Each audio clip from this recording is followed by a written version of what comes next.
वस्सलातु वस्सलामु अला सय्यिदिल अंबियाइ वल मुरसलीन अम्मा बाद फ़क़द क़ाल अल्लाह तबारक व तआला फ़िल क़ुरानिल करीम अऊज़ु बिल्लाहि मिनश शैतानिर रजीम बिस्मिल्लाहिर रहमानिर रहीम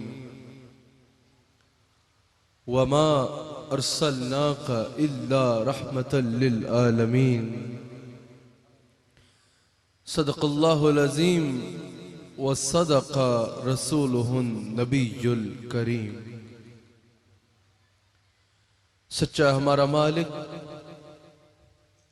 और सच्चा हमारा खालिक के सिवा उस वहद यकता के कोई इबादत के लायक नहीं, और सच्चे उसके प्यारे हबीब सल्लल्लाहु अलैहि वसल्लम के जिनके जिक्र की इस खूबसूरत महफिल में, जिनके जिक्र की खातिर, जिनकी शानों का तस्करा करने की खातिर मैं और आप यहां पर हाजिर हैं। नाज़रीन इकराम, AIQ TV पर रक बिलोच की सरजमीन से आप प्रोग्राम ईमान और इस्लाम देख रहे हैं, जिसमें मेरा आज का मौजू हुजूर अलैहिस्सलाम की रहमतल लिल आलमीन है, जिसमें मेरा आज का मौजू वमा अर्सलनाका इल्ला रहमतल लिल आलमीन है कि हुजूर अलैहिस्सलाम की सिफत रहमत क्या है और हुजूर अलैहिस्सलाम कैसे रहमतल लिल आलमीन बनकर तशरीफ लाए। इस पर मैंने आपसे गुफ्तगू करनी है। अल्हम्दुलिल्लाह, इस बज़्म में मोहब्बत की सदारत मेरे शेख कामिल फरमा रहे हैं। मेरे मुर्शिद करीम मसनद सदारत पर रौनक अफरोज है। अल्लाह करीम हमें इस महफिल की बरक़ात से इस्तिफ़ादा करने की तौफीक अता फरमाए। किबला अल्लामा लियाकत साहब, अल्लाह करीम ने कुरान करीम में हुजूर अलैहिस्सलाम को जा बजा हुजूर अलैहिस्सलाम का जिक्र फरमाया, हुजूर अलैहिस्सलाम की शानों का जिक्र फरमाया और हुजूर अलैहिस्सलाम की शानों को नुमाया फरमाया। इस मकाम पर रब्ब करीम फरमाता है वमा अर्सलनाका इल्ला रहमतल लिल आलमीन, ऐ मेरे हबीब अलैहिस्सलाम, हमने आपको नहीं भेजा मगर तमाम आलमीन के लिए रहमत बनाकर, मगर तमाम आलमीन के लिए रहमत बनाकर। वमा अर्सलनाका इल्ला रहमतल लिल आलमीन। अब यहाँ माँ नफी के लिए है और इल्ला इस बात के लिए है। माँ नफी के लिए है और इल्ला इस बात के लिए है। रब्बे करीम ने इस बात से पहले नफी का जिक्र फरमाया, नहीं भेजा मगर तमाम आलमीन के लिए रहमत बनाकर। अगर रब्बे करीम यहाँ यह भी फरमा देता कि ऐ मेरे हबीब अलैहिस्सलाम, हमने आपको आलमीन के लिए रहमत बनाकर भेजा, तो बात समझ में आ रही थी कि हुजूर अलैहिस्सलाम रहमतल लिल आलमीन बनकर तशरीफ लाए। लेकिन रब्बे करीम ने पहले नफी का जिक्र फरमाया, मेरे हबीब अलैहिस्सलाम, हमने आपको नहीं भेजा मगर तमाम आलमीन के लिए रहमत बनाकर। मुफस्सिरीन कहते हैं कि जब भी नफी के बाद इस बात का जिक्र आए तो वो इस बात पर दलालत करता है कि यह शान मज़कूर के सिवा कायनात में किसी और को हासिल नहीं है। जिसका जिक्र हो रहा है उसके सिवा यह शान किसी और को हासिल नहीं है। आपको समझाने के लिए इसको आसान करता हूं। अगर किसी को अल्लाह पर ईमान लाना हो तो उसको खाली ये नहीं कहना पड़ता कि अल्लाह माबूद है, उसको कहना पड़ता है ला इलाहा इल्लल्लाह, कोई माबूद नहीं अल्लाह के सिवा, कोई माबूद नहीं मगर अल्लाह। जब वो नफी के बाद इस बात का जिक्र करता है तो उसका अकीदा वाज़े हो जाता है कि इसका सिर्फ ये अकीदा नहीं है कि अल्लाह माबूद है, बल्कि इसका यह अकीदा है कि अल्लाह के सिवा और कोई माबूद नहीं है। सारी दुनिया उसका यूं जिक्र करती है कि या अल्लाह, तुझ जैसा और कोई हो नहीं सकता, तेरे सिवा और कोई माबूद हो नहीं सकता। और वो हमारे आका का यूं जिक्र करता है, मेरे हबीब, जैसे रहमतल लिल आलमीन हमने आपको बनाया है, जैसी सल्तनत हमने आपको बनाई ना किसी ने पाई और ना कोई पा सकता है। जैसे सल्तनत हमने आपको अता फरमाई, जो शाने हमने आपको अता फरमाई, ना आपसे पहले किसी ने पाई और ना आपके बाद कोई पा सकता है, ना आज के बाद कोई पा सकता है। अल्लाह करीम ने हुजूर को वो मर्तबा और वो मकाम अता फरमाया कि हुजूर हर सिफत में बेनजीर और बेमिसाल हो गए। हुजूर बेनजीर और बेमिसाल हो गए। अब जब रब्बे करीम ने अपना तारुफ फरमाया तो फरमाया अल्हम्दुलिल्लाह रब्बिल आलमीन, तमाम तारीफें उस अल्लाह के लिए जो आलमीन का रब है, जो आलमीन का रब है। और जब अपने हबीब अलैहिस्सलाम का तारुफ फरमाया तो फरमाया वमा अरसलनाका इल्ला रहमतल लिल आलमीन, ये रहमतल लिल आलमीन है। अपना फरमाया मैं रब्बुल आलमीन हूँ, हबीब का फरमाया ये रहमतल लिल आलमीन है। वो आलमीन का रब है, ये आलमीन के लिए रहमत है। हाज़िरीन और नाज़रीन तवज्जो कीजिएगा, अब इसमें कैसे इसको कैसे मैच किया जाए, इस पर हमें लफ्ज़ रब के मानी पे गौर करना होगा। इसको कैसे समझा जाए, इसमें हमें लफ्ज़ रब के मानी पे गौर करना होगा। रहमत का तो मतलब आपको पता है, रहमत का मतलब तो आपको पता है, रब का मतलब है पालने वाला, पालने वाला। और याद रखिएगा जिसको भी पाला जाता है, रब ने फरमाया मैं रब्बुल आलमीन हूँ, रब का मतलब पालने वाला, यानी आलमीन को पालने वाला हूँ। और याद रखिएगा जिसको भी पाला जाता है रहमत से पाला जाता है, रहमत के बगैर पालना नामुमकिन है। माँ भी बच्चे को तब पालती है जब उसके लिए रहम का जज्बा होता है। आप अगर किसी को कफालत करते हैं तब ही करते हैं जब उसके लिए रहम का जज्बा होता है। आप किसी पर भी अगर कोई मेहरबानी करते हैं तो सिर्फ तब करते हैं जब उसके लिए रहम होता है। अगर रहम ना हो तो माँ बच्चे को नहीं पाल सकती, बाप बेटे को नहीं पाल सकता, बच्चे वालिदैन की खिदमत नहीं कर सकते, कोई किसी की कफालत नहीं कर सकता। पालने के लिए रहमत का होना जरूरी है। अल्लाह पालने वाला है, पालने के लिए रहमत जरूरी थी तो अल्लाह ने अपनी रहमतों का मज़हर अतब हुजूर अलैहिस्सलाम को बना दिया और ऐलान फरमा दिया वमा अरसलनाका इल्ला रहमतल लिल आलमीन, और मैं रब्बुल आलमीन हूँ। पालने के लिए रहमत का होना जरूरी है तो मैं हबीब को रहमतल लिल आलमीन बनाकर गोया के ऐलान कर रहा हूँ कि अब कयामत तक जिसको पालूंगा दस्ते मुस्तफा से पालूंगा। अब कयामत तक जिसको पालूंगा दस्ते मुस्तफा से पालूंगा।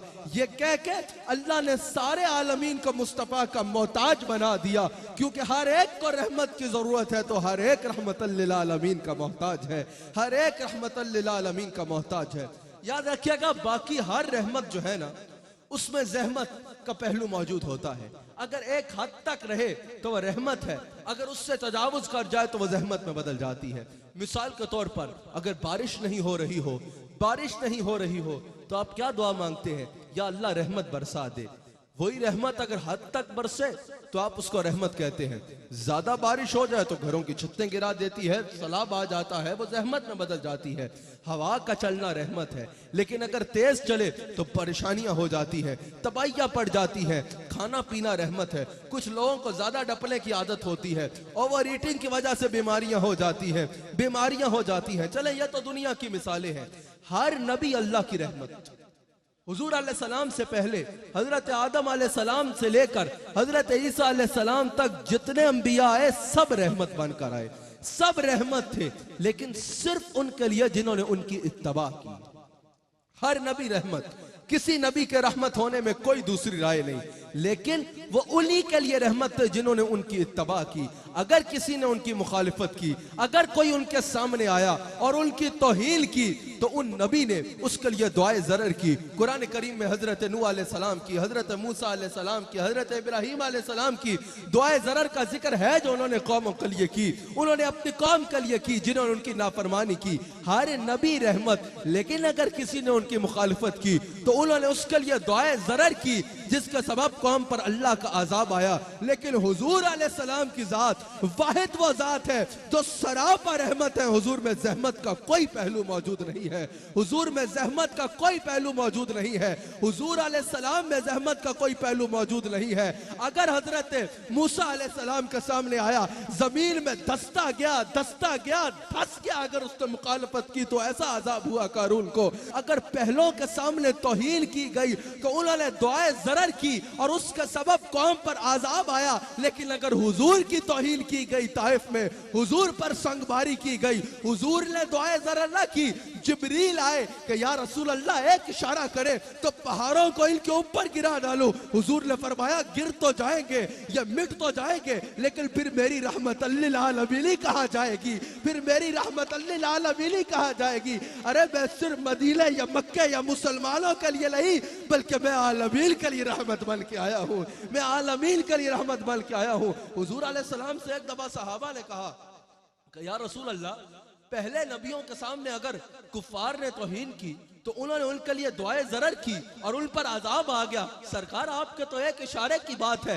आप हाथ उठाएं और बोले कि ये जो आपके दुश्मन हैं अल्लाह से कहे कि अल्लाह इनका बेड़ा गर्क कर दे। सरकार आपने एक बार हाथ उठा दिए तो इनका बेड़ा गर्क हो जाएगा। हुजूर ने फरमाया मेरे सहाबा, मैं किसी का बेड़ा गर्क करने के लिए नहीं बल्कि लोगों के बेड़े तारने के लिए आया हूँ, बल्कि जिनके सत्यानाश हुआ है उनके बेड़े तारने के लिए आया हूँ। मैं तो मखलूक के बेड़े तारने के लिए आया हूँ। और हुजूर सिर्फ अपनों के लिए नहीं बल्कि बेगानों के लिए भी दुनिया में राहे में, दुनिया में हुजूर की रहमत न सिर्फ अपनों के लिए बल्कि बेगानों के लिए भी है। अबू सुफियान, हजरत अबू सुफियान ने उस वक्त इस्लाम कबूल नहीं किया था और हुजूर अलैहिस्सलाम को और इस्लाम के बड़े दुश्मनों में सफ़े अव्वल में अबू सुफियान का नाम आता था। उस वक्त मक्का में कैद साली हो गई। उस वक्त वो मुसलमान नहीं थे, इस्लाम के बहुत बड़े दुश्मन थे उस वक्त, लेकिन इतना जानते थे कि ये चाहे तो इशारों से अपने काया ही पलट दे दुनिया की। वो ये जानते थे अगर मुस्तफा चाहे तो कुछ भी हो सकता है। मक्का में कैद साली हो गई, लोग मरना शुरू हो गए, कैद साली हो गई, बारिश नहीं हो रही थी, खुश्की, गर्मी, सहरा की गर्मी आपको पता है, लोग मरना शुरू हो गए। अबू सुफियान हुजूर की बारगाह में आए और कहा कि हमें पता है कि एक बार अगर आपने हाथ उठा दिए तो आसमान से बारिश बरस पड़ेगी, आसमान से बारिश बरस पड़ेगी। क्योंकि जब पहले हुजूर अलैहिस्सलाम के चचा ने हुजूर अलैहिस्सलाम को काबे के दीवार के साथ लगा के दुआ मांगी थी, हुजूर के बचपन में दुनिया वो मंजर देख चुकी थी, मक्का वालों को वो मंजर याद था। कहा कि अगर आपने एक बार हाथ उठा दिए तो बारिश बरस पड़ेगी। वो मुसलमान नहीं थे, कुफ्फार मक्का में आके वो कह रहे हैं कि हमें पता है आप चाहे तो बारिश बरस सकती है। अरे ये तो काफिर भी मानते थे कि हुजूर इशारा करके कुछ का कुछ कर सकते हैं, जो मुसलमान हो के हुजूर के इख्तियार न माने उसको हम क्या कहें। अब कहा आप चाहे तो बारिश बरस सकती है। हुजूर ने यह नहीं फरमाया कि अबू सुफियान याद है तुमने हमारे साथ क्या किया था, याद है हम पे पत्थर बरसाया करते थे, याद है हम सजदे में होते तो ऊपर ओजरियां फेंका करते थे, याद है कि हमारे रस्तों में कैसी मुश्किलात लाते थे, याद है मुझे इतना तंग किया कि हिजरत पर मजबूर कर दिया। अब भुगतो जो हो रहा है। हुजूर की आंखों से आंसू जारी हो गए। हुजूर ने आसमान की तरफ नजर को उठाया, हुजूर ने फरमाया या अल्लाह तूने मुझे आलमीन के लिए रहमत बनाया है, आलमीन में यह भी शामिल है, मुझे किसी की तकलीफ देखना नहीं होती, या अल्लाह मक्का में बहराल रहमत अता कर दे। मक्का में बारिश बरसना शुरू हो गई और हुजूर ऐसी रहमत है कि जब हुजूर आए तो जहमत का तसव्वुर ही खत्म हो गया। पहली कौमों में ऐसे नहीं होता था कि अगर कौमें जो है ऐब हद से बढ़ जाएं तो वो चैन से जीते रहे। जब कौमें नबी की नाफरमानी करती थी, जब कौमों में ऐब हद से ज्यादा बढ़ जाते थे तो अजाब आया करता था, आसमान से पत्थर बरसा करते थे, आग बरसा करती थी, जमीन को उठा के पटक दिया जाता था, हवा का अजाब आया करता था, जलजले आया करते थे, मुनाफिक के माथे पे लिख दिया जाता था कि यह मुनाफिक है। लेकिन जब हुजूर आ गए रब्बे करीम ने फरमाया वमा कान अल्लाहु लियुअज़्ज़िबहुम व अंत फीहिम, क्या मेरे हबीब अलैहिस्सलाम अब मुझे अल्लाह की यह शान ही नहीं है कि आप इनके दरमियान मौजूद हो और मैं इन पे अजाब दूं।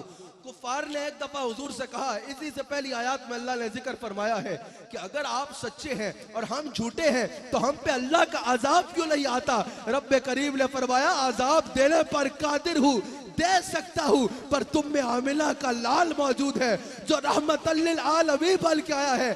जब तक आमिला का लाल दुनिया पे मौजूद है जमीन पे अजाब नहीं आएगा। आज कोई ऐब ऐसा नहीं है जो कौम में ना हो लेकिन अजाब नहीं आता। उसकी वजह यह है कि जैसे आमिला के लाल सहाबा की मजलिस में जिंदा मौजूद थे वैसे आज गुंबद खजरा में जिंदा मौजूद, वैसे आज हुजूर अलैहिस्सलाम गुंबद खजरा में जिंदा है। आप जिंदा है वल्लाह, आप जिंदा है वल्लाह, मेरी चश्मे आलम से छुप जाने वाले। हुजूर अलैहिस्सलाम के बारगाह में जब जिब्रील अमीन ने अर्ज की, जब हुजूर अलैहिस्सलाम ने कुरान करीम की आयत देखी कि जब अल्लाह करीम ने हजरत नूह अलैहिस्सलाम का जिक्र फरमाया, हजरत मूसा अलैहिस्सलाम का, हजरत इब्राहिम अलैहिस्सलाम का, अंबिया का जिक्र फरमाया कि जिन्होंने कौमों के लिए दुआए ज़रर की। हजरत नूह अलैहिस्सलाम ने कहा या अल्लाह ऐसा अजाब दे काफिरों पर कि जमीन पे काफिरों का एक घर भी बाकी ना रहे। नाफरमानों के लिए कहा। हजरत इब्राहिम अलैहिस्सलाम ने कहा कि या अल्लाह गुनाहगार जो है वो तेरे हैं, तू चाहे तो इन्हें माफ कर, चाहे तो बख्श दे, और नेकोकार मेरे हैं। जब हुजूर ने ये पढ़ा ना तो हुजूर की आंखों से आंसू जारी हो गए। हुजूर ने फरमाया, या अल्लाह, मुझे तो अपनी उम्मत के गुनाहगारों से भी प्यार है कि जैसे भी हैं तो मेरे ना। अगर मैं रहमत हूं तो जो जितना कमजोर होता है वो उतना रहमत का हकदार होता है। या अल्लाह, मैं तेरे से यह दुआ करता हूं कि नेकोकार तेरे हैं और गुनाहगार मुझे दे दे, और फिर मुझे उनकी शफाअत पे इख्तियार दे। मेरी नजात कुछ इन वाइजों के हाथ नहीं, बड़ा करीम है जिसका गुनाहगार हूं मैं। हशर में आपकी शफाअत के हवाले होंगे, हम गुनाहगारों को सरकार संभाले होंगे। पूछा दोज़ख ले कि या रब है गुनाहगार कहां, ज़ात हक बोली मोहम्मद ने संभाले होंगे।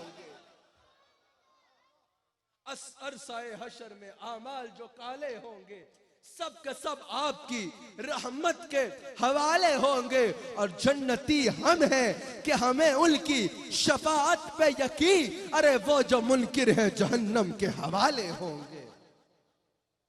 हुजूर अलैहिस्सलाम अपनी उम्मत से कैसी मोहब्बत फरमाते हैं। हुजूर अलैहिस्सलाम की बारगाह में रूहुल बयान में मौजूद है। एक दफा हजरत दहिया कल्बी ने जब इस्लाम कबूल किया, हुजूर की बारगाह में बैठे थे। हुजूर अलैहिस्सलाम बता रहे थे कि बेटी अल्लाह की कितनी बड़ी रहमत होती है, बेटी कितनी खूबसूरत चीज होती है, बेटी की वजह से इंसान पर अल्लाह की कैसी रहमतों का नज़ुल होता है। इंसान को बेटी को कितना प्यार, कितनी मोहब्बत और कितनी इज्जत देनी चाहिए। हुजूर ये फरमा रहे हैं तो दहिया कल्बी ज़ारो कतार रो पड़े। कहा, या रसूल अल्लाह, मुझे इजाजत दे, मैं अपने आप को कत्ल करना चाहता हूँ, मैं अपने आप को जीने का हकदार नहीं समझता। हुजूर ने फरमाया, दहिया कल्बी कैसी बात कर रहे हो, बैठ जाओ। रोए जा रहे हैं, कह रहे हैं हुजूर मुझे इजाजत दे, मैं अपने आप को जीने का हकदार नहीं समझता। हुजूर ने फरमाया, तूने ऐसा क्या किया है? कहा, या रसूल अल्लाह, मैंने 100 बच्चियों को जिंदा दरगोर किया है जमाना जहलियत में। मैं आपसे जब वाबस्ता नहीं था, मुझे इंसानी जान की कीमत का नहीं पता था। मैं जब आपसे वाबस्ता नहीं था, मुझे पता नहीं था कि बेटी कितनी बड़ी रहमत है। सरकार, मैंने 100 बच्चियों को जिंदा दरगोर कर दिया है। आपकी खिदमत में आने के बाद मुझे पता चला कि इंसानी जान कितनी कीमती होती है। आपकी खिदमत में आने के बाद मुझे पता चला कि बेटी कितनी बड़ी रहमत होती है। अभी वह ये अर्ज ही कर रहे हैं, जिब्रील अमीन हाजिर होते हैं और अर्ज करते हैं, या रसूल अल्लाह, अल्लाह कह रहा है दहिया कल्बी को खुशखबरी दे दे कि उसने आपकी बारगाह में आके आंसू बहा के तौबा की है, अल्लाह ने उसकी तौबा को कबूल फरमा लिया है। जब जिब्रील अमीन ने अर्ज की, हुजूर रो पड़े। सहाबा को हुजूर ने ये बताया और हुजूर रो पड़े। हुजूर रोए जा रहे हैं। सहाबा ने कहा, या रसूल अल्लाह, यह तो खुशी की बात है, आप रो क्यों रहे हैं? हुजूर ने फरमाया, जब जिब्रील ने मुझसे ये अर्ज की तो अब मैं अल्लाह से अर्ज कर रहा हूं कि या अल्लाह, 100 बच्चियों को जिंदा दरगोर करने वाला दहिया कल्बी मेरी बारगाह में आया, तूने इसको माफ कर दिया। मेरी बाद में आने वाली उम्मत इतनी बड़ी मुजरिम तो नहीं होगी, मेरी बाद में आने वाली उम्मत के गुनाह इतने बड़े तो नहीं होंगे। जिब्रील ने अर्ज की कि या रसूल अल्लाह, आपका रब फरमा रहा है कि आपका जो गुलाम आपकी बारगाह में आके सच्ची तौबा करके आपकी पनाह चाहेगा, अल्लाह उसको माफ भी फरमाएगा और पनाह भी अता फरमाएगा। अल्लाह उसको माफ भी फरमा देगा और पनाह भी अता फरमा देगा। ग़ज़वा बदर से वापसी पर हजरत बिलाल कहते हैं, हर मुसलमान बहुत खुश था, लेकिन हुजूर अलैहिस्सलाम परेशान थे। हुजूर की आंखों में मोटे मोटे आंसू थे। हुजूर कभी घर के अंदर जाते थे और कभी घर से बाहर आते थे, कभी अंदर जाते कभी बाहर आते। वो कहते, मैंने हुजूर से पूछा, हुजूर हर एक इतना खुश है और आपकी आंखों में आंसू हैं, आप बेचैन हैं, कभी घर के अंदर जा रहे हैं, कभी घर से बाहर आ रहे हैं, सरकार क्या बात है? हुजूर ने फरमाया, ये जो कैदी आए हैं ना, इनको तुमने बांधा हुआ है ना, तो बड़ी जोर से बांधा हुआ है, इनके जिस्म पे रस्सी चुभ रही होगी।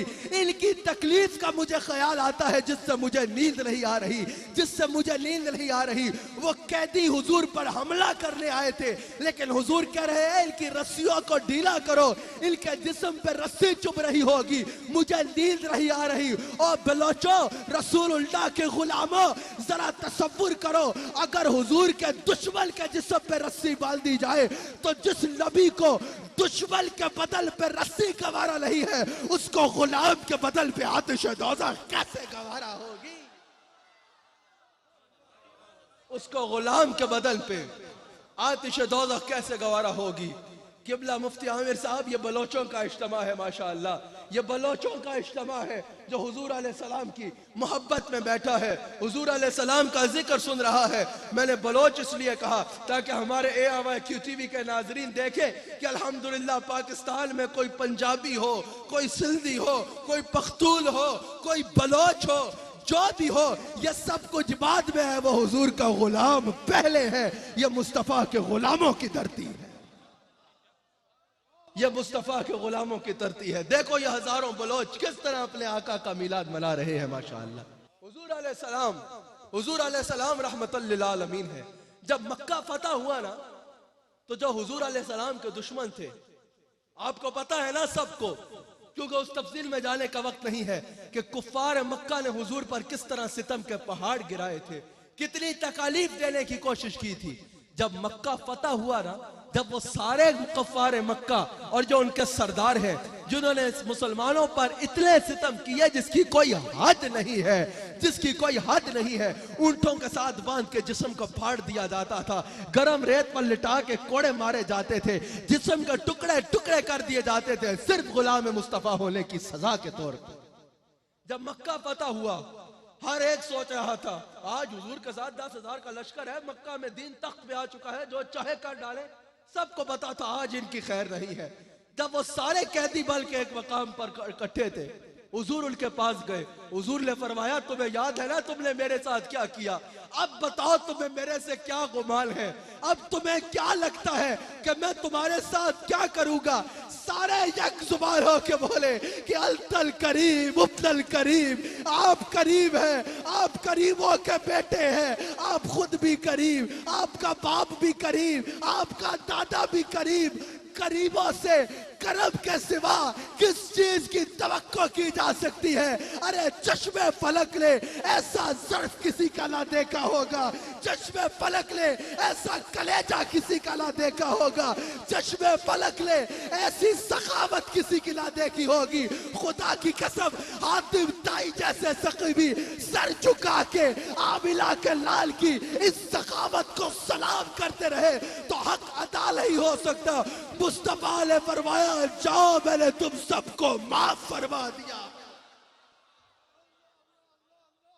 देखते रह गए लोग, अल्लाह अकबर। फिर जब वो फतह हो गया मक्का, याद रखना हुजूर का ये माफ फरमाना था कि उन सब की जुबानों से तकरीबन से निकला ला इलाहा इल्लल्लाह मुहम्मदुर रसूलुल्लाह। शाम ना हुई थी कि मक्का कलमे की सदाओं से गूंज रहा था।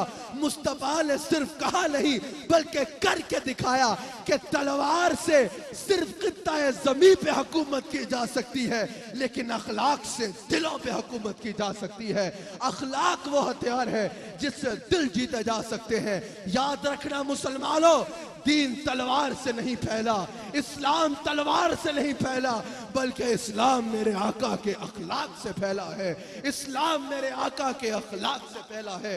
जब मक्का फतह हो गया, हुजूर अलैहिस्सलाम ने बुलाया उस्मान बिन तलहा को बुलाया, जिसके पास काबे की चाबियां थी। एक दफा हुजूर ने उससे काबे की चाबी मांगी थी, उसने कहा नहीं देता। सहाबा ने कहा देखो हुजूर अलैहिस्सलाम हमारे आका तुमसे चाबी मांग रहे हैं, दे दो। उसने कहा मैं चाबी नहीं दूंगा। सहाबा ने बहुत समझाया कि हुजूर चाबी मांग रहे हैं, दे दो। कहा मैं चाबी नहीं दूंगा।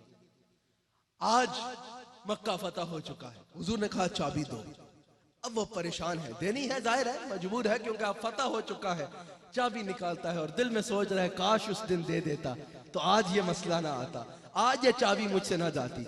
हुजूर ने वो चाबी उठाई और उसके हाथ में वापस रखी। हुजूर ने फरमाया मैं लेने वालों में से नहीं बल्कि देने वालों में से हूँ। अरे जा, आज मैंने तुझे चाबी दी है, तू है, तेरी नस्लों से कोई ये चाबी नहीं ले सकता। और आपको पता है आज भी वो चाबी हजरत उस्मान बिन तलहा की औलाद के पास, आज भी वो भी उनकी औलाद के पास मौजूद है, बुखारी में भी मौजूद है, शिफा शरीफ में भी मौजूद है। हुजूर अलैहिस्सलाम तशरीफ फरमा है, तबर्रुक तकसीम फरमा रहे हैं। एक अराबी पास से गुजरा, तौहीन अमेज़ जुमले कहे और कहा सबको दे रहे हो हमें भी दो। हुजूर मुस्कुराना शुरू हो गए। हुजूर ने फरमाया इसको भी ये तबर्रुक दिया जाए। जब दे दिया गया वो आगे चलने लगा। हुजूर ने फरमाया रोको इसको, वो रुका। हुजूर ने फरमाया तुमने तौहीन अमेज़ जुमले कहे हैं, बताओ तुम क्या तवक्को करते हो कि तुम्हें क्या सजा दी जाएगी। उसने कहा मैं आपको जानता नहीं हूं, आप करीम हैं, आप वो हैं जो खता का बदला भी अता से देते हैं। हुजूर मुस्कुराने लग पड़े और कहा जा मैंने तुझे माफ कर डाला, जा मैंने तुझे माफ कर डाला है। दिलों को बड़ा करो, हुजूर अलैहिस्सलाम के गुलामों को सीने से लगाओ, तगियों को दूर करो। यह अखलाक ही है जो तुम्हें मुस्तफा के करीब लेके जाएगा, जो तुम्हें मुस्तफा का गुलाम बनाएगा। काब बिन ज़ुहैर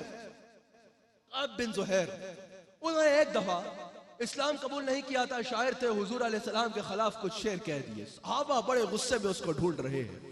हर मुसलमान उनका मुखालिफ हुआ है कि इसकी जुर्रत, इसने हुजूर के खिलाफ शेर कहे और ये ईमान का तकाजा है। काब बिन ज़ुहैर मुंह छुपा के हुजूर के पास आए। कहा सुना है आप बहुत करीम हैं। कहा हाँ बहुत करीम हूं। आप रहमतल लिल आलमीन हैं। गोया कि हाँ रहमतल लिल आलमीन हूं। कहा माफ करने वाले हैं। फरमाया हाँ माफ करने वाला हूं। कहा क्या काब बिन ज़ुहैर ही इतना बदकिस्मत है कि आप उसको माफ नहीं करेंगे। वो अल्लाह के गैब दान नबी ने फरमाया कि उसको बोलो मुंह से कपड़ा हटा दे, मैं उसको भी माफ कर दूं। मुंह से कपड़ा हटा दो, मैं उसको भी माफ कर दूंगा। जिसकी कोई नहीं सुनता उसकी आमिना के लाल सुना करते हैं, उसकी आमिना के लाल सुना करते हैं। और याद रखिएगा अब बहुत अहम बात, एक राहिम के लिए 4 चीजों का होना जरूरी है। रहमतल लिल आलमीन है हुजूर, रहम करने वाले हैं, रहम करने वाले को राहिम कहते हैं और हुजूर आलमीन के लिए राहिम है। एक राहिम पर 4 चीजों का होना जरूरी है। जैसे अगर आप किसी बीमार को हॉस्पिटल लेके जाए और डॉक्टर कहे कि इसके दिल की धड़कन बंद हो चुकी है, रूह निकल चुकी है, तो अगर आप डॉक्टर से पूछे कि क्या ये जिंदा है या नहीं है, डॉक्टर बोलेगा अरे पागल इंसान, जब रूह निकल चुकी है, जब दिल की धड़कन बंद हो चुकी है तो ये जिंदा कैसे हो सकता है। जैसे जिंदा होने के लिए रूह का होना जरूरी है, दिल का धड़कना जरूरी है, वैसे ही राहिम के लिए 4 चीजों का होना जरूरी है। अगर ये 4 चीजें ना हो तो एक राहिम बन नहीं सकता, कोई राहिम बन नहीं सकता। और जो इन 4 चीजों पे इख्तलाफ करेगा वो हुजूर की रहमतल लिल आलमीन पर इख्तलाफ करेगा, और जो हुजूर की रहमतल लिल आलमीन पर इख्तलाफ करेगा वो कुरान की नस्स कती का इनकार करेगा। राहिम के लिए सबसे पहली चीज जरूरी है कि राहिम जिंदा हो। नहीं समझे? अरे मुर्दा खुद रहम के काबिल होता है, मुर्दा किसी पे क्या रहम करेगा। फिर राहिम के लिए जरूरी है कि राहिम जिस पर रहम कर रहा है उसके हाल से वाकिफ हो, और अगर आलमीन के लिए रहमत है तो उसके पास इल्म गैब हो। इमाम जलालुद्दीन सयूती कहते हैं कि हुजूर को अल्लाह ने रहमतल लिल आलमीन बनाया। इस आयत से पता चला कि हुजूर तो मदीना पाक में है, लेकिन दुनिया के किसी कोने में भी किसी हुजूर के गुलाम के पांव में कांटा चुभता है, वो खुद उसकी तकलीफ बाद में महसूस करता है, हुजूर को उसकी खबर पहले हो जाती है। राहिम के लिए तीसरी चीज भी जरूरी है कि राहिम जिस पर रहम कर रहा है उसके करीब हो, और फिर राहिम के लिए चौथी चीज जरूरी है कि राहिम साहिब इख्तियार हो। अब हमारे आका जिंदा कैसे हैं? इसी आयत से सुनो, अल्लाह ने फरमाया वमा अरसलनाका इल्ला रहमतल लिल आलमीन, मेरे हबीब अलैहिस्सलाम हमने आपको आलमीन के लिए रहमत बनाया है। अब हुजूर को रब करीम ने सिर्फ उस दौर के लिए सहाबा का राहिम नहीं बनाया, बल्कि उस दौर से आज तक जितने दौर गुजरे हुजूर हर दौर में, हर जमाने में, हर मकान के लिए राहिम है। तो पता चला हुजूर आज भी वैसे जिंदा है जैसे सहाबा की मजलिस में जिंदा थे। क्या आज रहमत है या नहीं है? है ना? रहमत है या नहीं है? बलोचो हाथ उठा के बताओ, रहमत है या नहीं है? अगर कोई कहे कि सूरज है लेकिन धूप धूप है लेकिन सूरज नहीं, तो यह मुमकिन नहीं है। अगर कोई कहे चांदनी है लेकिन चांद नहीं, तो यह मुमकिन नहीं है। अगर कोई कहे बारिश है लेकिन बादल नहीं, तो यह मुमकिन नहीं है। बिल्कुल इसी तरह अगर कोई कहे रहमत है लेकिन साहिब रहमत नहीं, तो यह मुमकिन नहीं है। तो यह मुमकिन नहीं है। अल्लाह करीम कुरान करीम में सूरह हुजरात में इरशाद फरमाता है, वालमू अल्लाह फीकुम रसूल अल्लाह, जान लो बेशक तुम में रसूलुल्लाह मौजूद है। और मुफस्सिरीन कहते हैं यह खिताब सिर्फ सहाबा से नहीं है, बल्कि यह खिताब क़यामत तक आने वाले मोमिनीन से है कि वालमू अल्लाह फीकुम रसूल अल्लाह। और अकबलोच में बैठने वालों, और यूरोप में सुनने वालों, और अमेरिका में सुनने वालों, और अफ्रीका में सुनने वालों, और मदीना और मक्का में सुनने वालों, और साउथ एशिया में सुनने वालों, और अफ्रीका के जंगलात में सुनने वालों, मुसलमानों, वालमू अल्लाह फीकुम रसूलुल्लाह, जान लो आमिना के लाल तुम में मौजूद है, तुम में जिंदा है।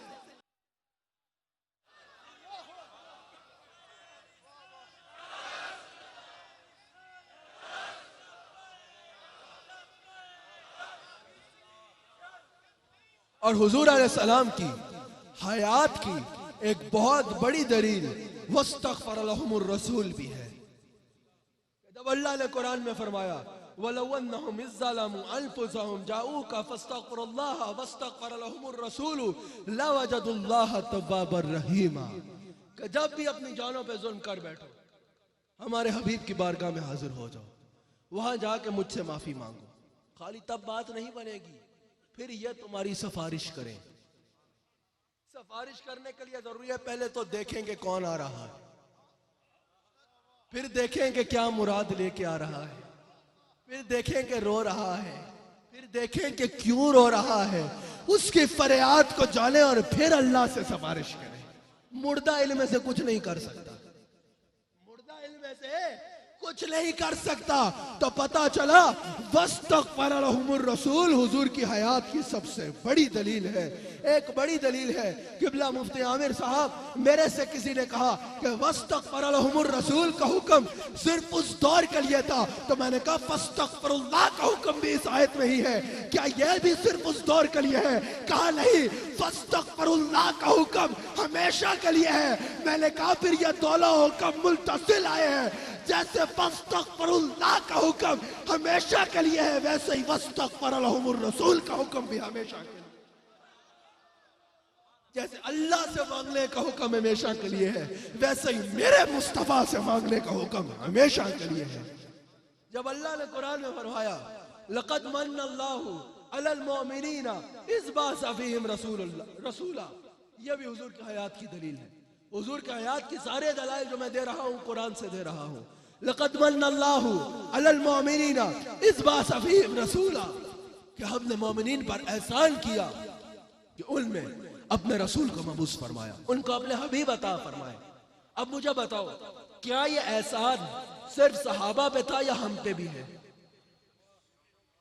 हम पे भी है ना, कयामत तक आने वाले मोमिनीन पर है। और ये जो अल्लाह एहसान जिता रहा है, ये सिर्फ सहाबा पे जिता रहा है या हम पे भी जिता रहा है? हम पे भी जिता रहा है। एहसान करने वाला कौन है? अल्लाह। जिस पर एहसान जिता रहा है वो कौन है? हम। अल्लाह बाकी जो एहसान करने वाला, हम बाकी जिन पर एहसान किया है, और आज भी वो एहसान जिता रहा है। अरे जब एहसान ही नहीं रहा तो जिता क्या रहा है?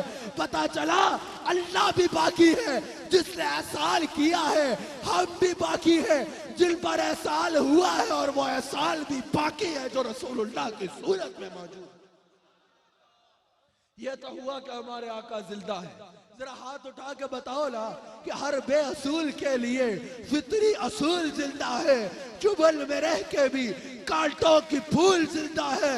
बता रहा हूँ सजा कर हुजूर की महफिल, हम ही वो लोग हैं जिनका रसूल जिंदा है। हम ही वो लोग हैं जिनका रसूल जिंदा है। रहम के लिए दूसरी चीज का जरूरी है कि राहिम जिस पर रहम कर रहा है उसके हाल से वाकिफ हो। अगर मेरे सामने कोई आए और रोना शुरू हो जाए, मुझ पर रहम करो, मेरी मदद करो, मैं पूछूंगा बताओ भाई मैं तुम्हारी क्या मदद करूं?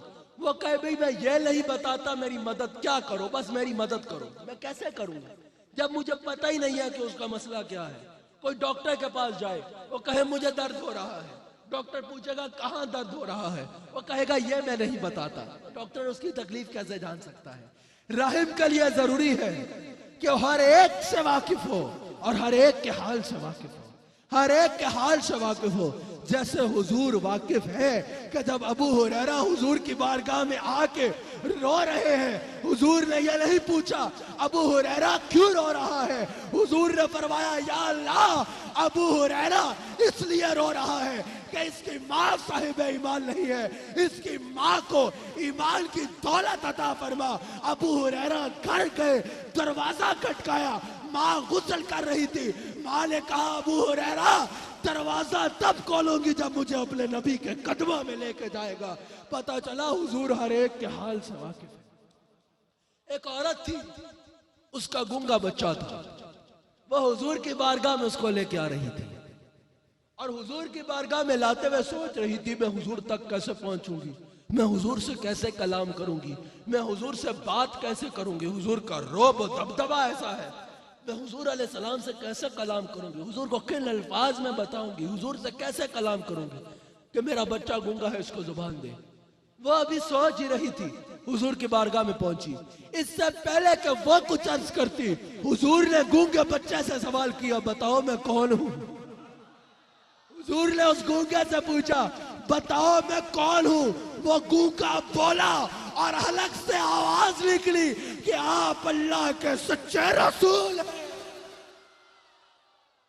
आप अल्लाह के सच्चे रसूल हैं। पता चला हुजूर हर एक की तकलीफ को भी जानते हैं और उस तकलीफ को हल करना भी जानते हैं। और रसूलुल्लाह की महफिल में आने वालों, हजारों रसूलुल्लाह के गुलाम यहाँ बैठे हैं, करोड़ों रसूलुल्लाह के गुलाम ARYQT पर देख रहे हैं।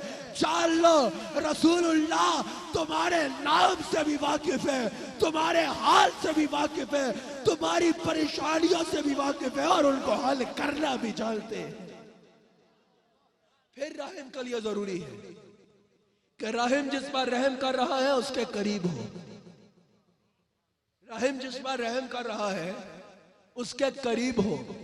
अगर रख बलोच में किसी के घर आग लग जाती है और वह लंदन के फायर ब्रिगेड को फोन करता है कि भाई मेरे घर आग लग गई है आके बुझाओ, या पेशावर में किसी के घर आग लगती है और वो कराची के फायर ब्रिगेड को फोन करता है कि भाई घर में आग लग गई है आके बुझा डालो, तो फायर ब्रिगेड वाले कहेंगे कि ऐसा करो कि किसी एम्बुलेंस वाले को बुलाओ और अपने दिमाग का इलाज कराओ। अरे मदद मांगनी है तो उनसे मांगो जो तुम्हारे करीब है। कराची के फायर ब्रिगेड वाले आग बुझाना जानते हैं, जिंदा भी है, पानी भी मौजूद है, आग बुझा सकते हैं, लेकिन पेशावर वाले की नहीं बुझा सकते क्योंकि उसके करीब नहीं है। हुजूर आलमीन के लिए रहमत बन के आए, राहिब के लिए जरूरी है करीब हो। एक वक्त में हुजूर मदीने वालों को भी पाल रहे हैं, हुजूर अमेरिका वालों को भी पाल रहे हैं, हुजूर यूरोप वालों को भी पाल रहे हैं, हुजूर पाकिस्तान वालों को भी पाल रहे हैं, हुजूर हिंदुस्तान वालों को भी पाल रहे हैं, हुजूर जमीन वालों को भी पाल रहे हैं, हुजूर आसमान वालों को भी पाल रहे हैं। तो पता चला एक मकाम पर मुस्तफा हर मकाम पर हाजिर और नाजिर है, कोई मकाम मुस्तफा से दूर नहीं, कोई मकाम हुजूर से दूर नहीं है। यही वजह है इमाम कस्तलानी ये रवायत लाए हैं कि हुजूर अलैहिस्सलाम वुजू कर रहे हैं और फरमाते हैं लब्बैक लब्बैक नुसिरता, मैं हाजिर हूं और मदद कर चुका हूं। हज़रत मैमूना उम्मुल मोमिनीन सलामुन अलैहा हुजूर से सवाल किया या रसूल अल्लाह ये आप किससे कह रहे हैं? हुजूर ने फरमाया वो मुसलमान तो नहीं है लेकिन उन्होंने मेरे से वफा का वादा किया है, वो मक्का में है और मुझसे वफा के वादे की वजह से मेरे दुश्मनों ने उन पे हमला कर दिया है। जैसे ही दुश्मनों ने हमला किया, मक्का में खड़े होके उन्होंने मदीना की तरफ मुंह किया। मक्का में खड़े होके मदीना पाक की तरफ मुंह किया। देखने वालों ने देखे हैं वो अशुभता मिजाज जो हरम से भी मदीना पाक की तरफ देखते हैं। उन्होंने सहले काबा से मदीना पाक की तरफ मुंह करके कहा, या मोहम्मदा, या मोहम्मदा, या मोहम्मदा। हुजूर फरमाते हैं मैं उनको मुखातब करके कह रहा हूं कि मैं वहां पर हाजिर हूं और तुम्हारी मदद कर चुका हूं। और हुजूर के गुलामों, अगर कोई काफिर सैकड़ों मील दूर से हुजूर को या मोहम्मदा कह के हुजूर से मदद मांगे, हुजूर उसकी फरियाद भी सुनते हैं और उसकी मदद भी करते हैं। तो अगर कोई गुलाम दुनिया के किसी कोने से भी अगिस्नी या रसूल अल्लाह, अदरिकनी या रसूल अल्लाह की सदा लगाएगा, हुजूर उसकी आवाज को सुनेंगे भी और उसकी मदद को पहुंचेंगे। राहिम के लिए चौथी चीज का जरूरी है कि राहिम अगले के हाल से वाकिफ हो, हाल से वाकिफ हो। चौथी चीज का जरूरी है कि राहिम मदद करने पर इख्तियार रखता हो।